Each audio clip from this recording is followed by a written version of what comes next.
बहुत बार ऐसा होता है कि जब भक्तों पर कोई संकट आता है तो वो मन में सोचने लगता है कि अगर आज श्री साईं बाबा देहधारी होते तो मैं उनका दर्शन करके मेरा संकट झट से दूर करता। सच देखा जाए तो बाबा देहधारी थे तब भी सभी भक्तों की मनोकामना उसी वक्त पूरी नहीं होती थी। आपने श्री साई चरित्र में पढ़ा होगा कि अमीर शक्कर नाम का भक्त बीमार था, तब स्वास्थ्य पाने के लिए वो सब काम छोड़कर श्री साईं बाबा के पास आया था। बाबा ने उसे चावड़ी में रहने के लिए कहा। उस वक्त चावड़ी की हालत बहुत बुरी थी। बारिश की वजह से ज़मीन गीली थी। दीवारें ठीक न होने के कारण बारिश के साथ ठंडी हवा भी अंदर आ जाती थी। शिरडी के लोग आमिर को जानते थे। चाहे तो वो किसी अच्छे मकान में रह सकता था, लेकिन श्री साईं बाबा की उसे चावड़ी में रहने की ही आज्ञा थी। एक तो बीमारी से बेहाल और ऊपर से ऐसे गीली जगह दिन रात रहना था। एक दो दिन नहीं तो पूरे 9 महीने आमिर को बाबा ने वहाँ रुकवाया। एक दिन उसकी इतनी बुरी हालत हुई कि वो रात को चुपके से शिरडी छोड़कर भाग गया। भागते भागते वो एक गांव के मंदिर में पहुंचा। वहाँ थोड़ी देर आराम करने के लिए बैठा तो वहाँ एक बूढ़ा व्यक्ति बेहाल होकर पड़ा हुआ उसने देखा। वो पानी मांग रहा था।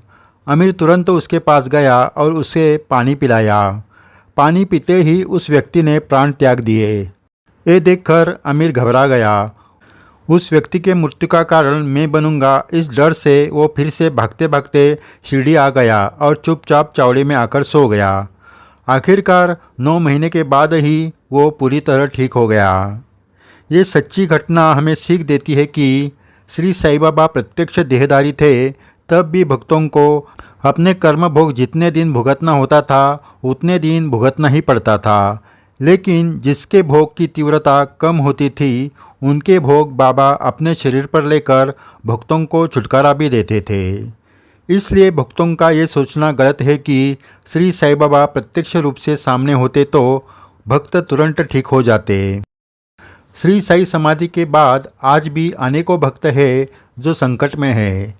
वो रोज़ बाबा को प्रार्थना कर रहे हैं, लेकिन रास्ता नहीं मिल रहा है।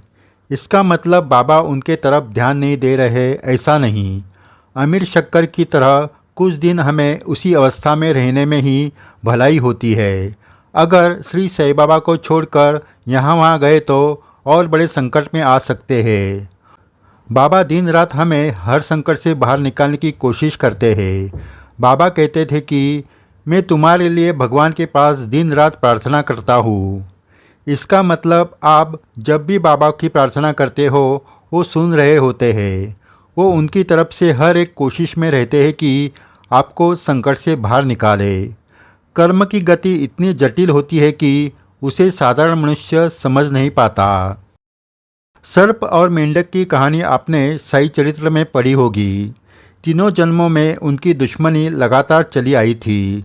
हर जन्म का कर्म अगले जन्म में उनके सामने आकर खड़ा होता था और वो वही गलती करते थे जो पहले जन्म में की थी। बाबा हर जन्म में उनको सीधे रास्ते पर लाने की कोशिश करते थे। हमारी ज़िंदगी भी ऐसे ही बीतती है। पिछले जन्म का कर्म हमें मालूम नहीं होता है। इस जन्म में हमने कितने भी अच्छे कर्म किए हो, लेकिन पिछले जन्म का हिसाब हमारे सामने आकर खड़ा होता है। कोई कहेगा कि अगर ऐसे बुरे कर्म भुगतना ही है तो श्री साईं की भक्ति करके क्या मिलेगा। ये सोचना भी गलत है। जितनी ज़्यादा साईं सेवा करोगे उतनी कर्म गति की तीव्रता कम हो जाएगी। वो बुरे भोग भुगतने में ताकत मिलेगी। आपको एक उदाहरण बताते हैं। काका साहब दीक्षित एक बार बहुत बीमार हुए। बीमारी दूर होने के लिए वो शिरडी आ गए, लेकिन बाबा ने उन्हें वापस घर जाने के लिए कहा। बीमारी के बारे में उन्होंने बाबा को बताया तो बाबा ने कहा 3 दिन के बाद बुखार उतर जाएगा। फिर उसी हालत में दीक्षित जी घर वापस आए।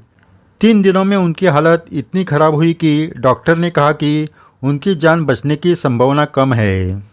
लेकिन दीक्षित जी का भरोसा बाबा पर था।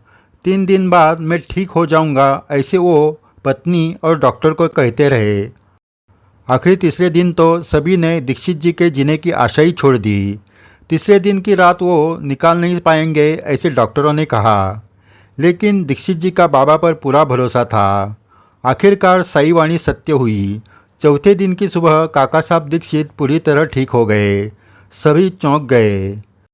साई भक्तों, अमीर शक्कर के लिए 9 महीने, काका साहब दीक्षित के लिए 3 दिन, ऐसे बहुत सारे उदाहरण श्री साई चरित्र में आपको पढ़ने के लिए मिलेंगे। इसलिए साई बाबा प्रत्यक्ष रूप से हमारे साथ होते तो हम सभी संकटों में से एक दिन में निकल सकते थे, ये कहना गलत है। बाबा जिस तरह देह में रहकर भक्तों की चिंता करते थे, वैसे ही आज भी समाधि के बाद वो भक्तों की चिंता करते हैं। इसलिए बाबा ने पहले ही कहा है कि मेरी समाधि आपके साथ बात करेंगी। आप मुझे पुकारोगे तो मैं दौड़ा चला आऊँगा। आज आप बाबा को संकट काल में पुकारते हो तो वो आपके सामने ही होते हैं, लेकिन आप देख नहीं सकते। इसलिए आपको लगता है कि बाबा सुन नहीं रहे हैं। बाबा आपकी ज़रूर सुन रहे हैं, लेकिन कर्मों का फल भुगत कर ही ख़त्म करना है। इसलिए बाबा ने सबूरी रखने के लिए कहा है। एक दिन में नहीं होगा, लेकिन कुछ दिनों में आप हर संकट से ज़रूर बाहर निकल जाओगे। सही नाम जाप करते रहो, आपको रास्ता ज़रूर मिलेगा। जय साई राम। श्री साई विचारधारा चैनल पर श्री साई बाबा के संदेश की जानकारी विस्तृत स्वरूप से दी जाती है। ज्येष्ठ साई भक्त और जिन्होंने साई साहित्य पर संशोधन किया है, ऐसे मान्यवर भक्तों के विचार अभिवाचन के माध्यम से सुनाए जाते हैं। अगर आपने ये चैनल सब्सक्राइब नहीं किया तो ज़रूर कीजिए। साई सेवा करते वक्त आपको ये चैनल दीपस्तंभ की तरह मार्गदर्शन करेगा। जय साई राम।